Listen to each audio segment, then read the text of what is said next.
Hi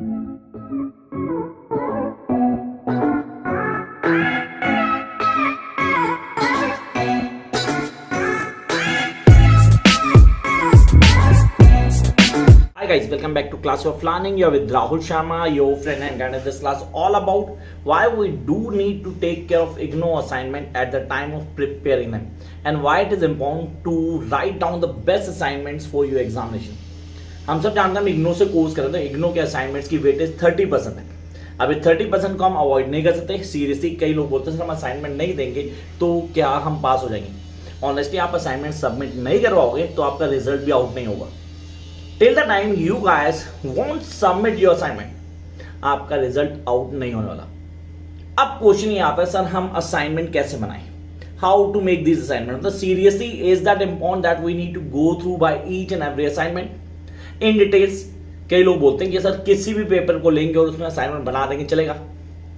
बिल्कुल नहीं चलेगा. A4 साइज की शीट लेंगे आप विदाउट लाइन, प्लेन पेपर नहीं चाहिए, लाइन वाली A4 शीट होनी चाहिए A4 साइज की. उसके ऊपर आप असाइनमेंट बनाएंगे एंड मेक श्योर दैट आपकी प्रेजेंटेशन बहुत अच्छी होनी चाहिए and this must be in your own hand writing. Sir आजकल तो रेडीमेड असाइनमेंट मिल रहे हैं, लोग लिख के दे देते हैं और हम उसको फॉलोअप कर देते हैं और कोई दिक्कत भी नहीं होती. सीरियसली नहीं होती, कोई दिक्कत नहीं होती. नंबर नहीं आएंगे आपके, बात अलग है. आपने को एक स्टैंडर्ड आंसर होते हैं जो सबके पास होते हैं. तो sir how we going to get manage this assignments. Honestly sir this is a high time when we don't have that much of time कि हम उसको ढूंढें, देन सर्च करें और फिर आंसर लिखें. तो पहली चीज, अगर आप कहीं पढ़ रहे हैं, अगर आप कहीं कोचिंग ले रहे हैं या किसी अच्छे नोन पर्सन को जानते हैं जो लिटरेचर का बैकग्राउंड अच्छा खासा रखता है, अगर वो असाइनमेंट दे रहा है तो गेट इट सीरियसली. जिस पर आप ब्लाइंड फिट कर सकते हैं, जिससे आप पढ़ रहे हैं, जिसकी नॉलेज आपको है कि यार ये बंदा ले रहा है. मार्केट से बने बनाए असाइनमेंट्स प्लीज मत लेना, उसका कोई फायदा नहीं है कि वो सब स्टैंडर्ड आंसर होते हैं, उनके नंबर नहीं मिलने वाले. मैंने पहले क्लियर कर दिया, जिनके पास टाइम नहीं है वो अपने टीचर्स असाइनमेंट लेते हैं, ले सकते हैं, कोई प्रॉब्लम नहीं, आप लो. लेकिन उसको भी एक बार चेक कर लेना कि आपने जो आंसर पूछा गया वही लिखा है या नहीं लिखा. This really important whether somebody is getting assignment from my side और अगर मैं उस आंसर को गलत लिख देता हूं और बंदा ब्लाइंडली कॉपी कर लिख देता है, सॉरी. पहले आप एक आंसर को देखो तो सही, यार ये आंसर जो पूछा गया था वही है या नहीं. मैटर करता है. 30% वेटेज है वहां पे आपकी. तो आपने कहा मुझे मार्क्स कितने मिलेंगे, how I am going to get 80 90s. तो वो असाइनमेंट बेस करता है. असाइनमेंट पे आपको काम करना है, पहली चीज. अब सेकंड चीज आती है कि मैं असाइनमेंट को कैसे लिखूं, लिखने का तरीका क्या होगा. What be the basic thing that I need to write on assignments. Should I present the assignments in that form that is been required. मतलब एक फाइल बनाई जाए पूरी, उसके अंदर असाइनमेंट्स को लूं. देयर आर सर्टेन असाइनमेंट, जिस कोर्सेज की बात कर रहा हूं वहां पे 2000 वर्ड्स 3000 वर्ड्स में आंसर लिखना होता है. तो मैं आंसर की प्रेजेंटेशन दूं. For the literature students, honest literature students, you guys need to add quotation in between your answer if you can. If you can add quotation in between your answer, that's the best thing. आप करें, बहुत seriously बहुत ज़्यादा helpful होता है आपके लिए. And those have a commerce background, guys, make sure that you can present the chart. Diagrammatic chart बनाओ पूरा, उसकी explanation बहुत ज़्यादा मैटर करती है. जितना अच्छा प्रेजेंटेशन होगा उतने अच्छे नंबर मिलने वाले हैं. तो यहां मुझे पहले पूरा पढ़ना पड़ेगा कि चार्ट क्या है, चार्ट में कौन सा आंसर होगा, उसको कैसे क्लियर करूंगा, आंसर लिखने का तरीका क्या होगा, क्वेश्चंस को लिखूं या नहीं लिखूं, सीधा आंसर नंबर डाल दूं, दैट बेटर पार्ट.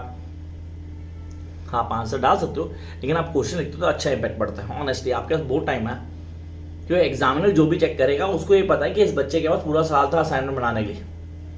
वो ये सोच के नहीं चलता इसने लास्ट मोमेंट में असाइनमेंट तैयार की होंगे, कॉपी पेस्ट किया होगा, लिख दिए होंगे असाइनमेंट. नो नो नो, वो हमेशा ये सोच रहा था कि बच्चा पूरा साल लेके उसने उसको पूरा स्टडी किया है उस information, then he go for the assignments. अब एक बहुत बड़ी चीज दिमाग में आ रही है, कई स्टूडेंट बार बार पूछते हैं कि सर ये जरूरी है, is that really not. Sir जो हम असाइनमेंट में क्वेश्चन लिखते हैं क्या वही पेपर में आते हैं? ऑनेस्टली नहीं आते, कभी नहीं आते. असाइनमेंट वाले क्वेश्चन एग्जाम में आए जरूरी नहीं है.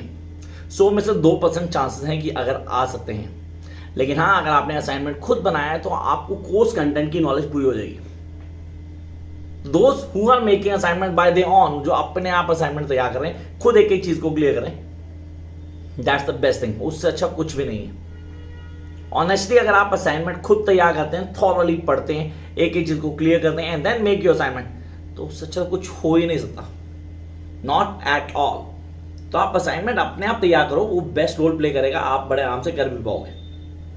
Jump up next segment, that is really important. अब नेक्स्ट सेगमेंट की बात करते हैं तो असाइनमेंट को तैयार करते हुए हमें किन चीज़ों को ध्यान रखना है।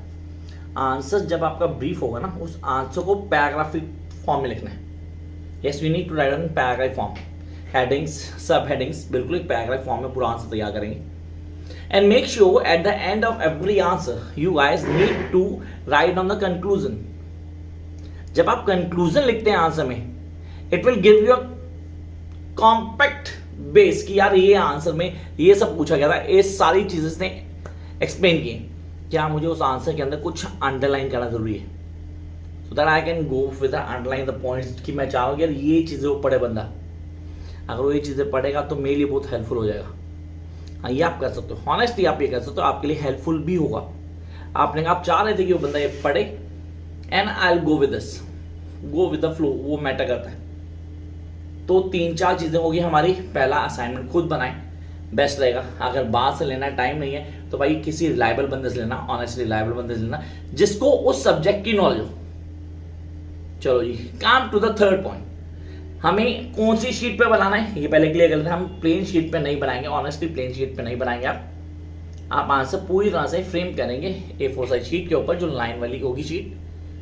कम to next one, at the time of writing answers, अगर आप प्रैक्टिकल कोर्स में हैं, मैं बोलूँ प्रोफेशनल कोर्स हो गया, MBA कर रहे हैं, BBA कर रहे हैं, आप क्या कर रहे हैं, आप कॉमर्स के स्टूडेंट हैं, BCom का, MCom का असाइनमेंट तैयार कर रहे हैं, तो try to add the graphs, try to write on the charts में आंसर को तैयार करो, वो आपके लिए बहुत हेल्पफुल होगा, एक एक चीज को आपको क्लियर करेगा और वहां आपको नंबर भी मिल जाएंगे। हाँ, वो नंबर आपके लिए काम करते हैं। और अगर आप लिटरेचर स्टूडेंट हैं, as my channel maximum of the student begin of literature background, तो लिटरेचर स्टूडेंट को तो मैंने पहले बोला करना क्या, ऑनेस्टली आंसर को पैराग्राफ फॉर्म में देना है। Try to add the quotation in between answer if it's possible, seriously if it possible then add quotations and write on the brief answers. अब कई सारे मैसेज आ रहे होते हैं, व्हाई मेकिंग दिस वीडियो, मतलब कई स्टूडेंट कह रहे हैं सर प्लीज बताओ सर कितने आंसर में कितना लिखना है, शॉर्ट नोट में कितने पेजेस भरेंगे सर, अगर लॉन्ग क्वेश्चन है 20 नंबर का तो कितने पेजेस भरे। जब ऐसा क्वेश्चन बच्चे पूछते हैं मेरे को सीरियसली हंसी आती है यार। हम सब जानते हैं, हम मास्टर्स कर रहे हैं, हम ग्रेजुएशन में, तो उस क्वेश्चन का कंटेंट तो पूरा करना पड़ेगा।